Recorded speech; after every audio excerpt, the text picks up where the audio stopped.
As you can see, this is my setup for lab 3 part 3, and currently the 8 LEDs are displaying binary value 7. Now when I click on button A0 to increment, they'll be set to binary value 8, then 9, and then 10. Now if I keep clicking on button A0 to increment further beyond 10, they'll just keep resetting back to 10. So essentially, they stop at 10, and so that way the temp variable that's accessing them in the array list essentially keeps resetting itself back to that instance where it's 10 and doesn't go any further beyond. Now when I click on button A1 to decrement, the LEDs will be set to 9, 8, 7, 6, 5, 4, 3, 2, and 1. Now if I click it again, it'll set itself to 0.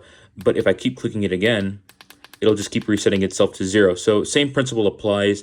The temp variable essentially is going to keep resetting it every time it equals 0. It'll just set itself back to 0. So that way it doesn't try to access any elements that are further down the list of 0 essentially and go out of bounds. Now when I click on button A0 to increment, see, it'll go back up to 1, 2, 3, 4, 5, and 6, and it's back to 7.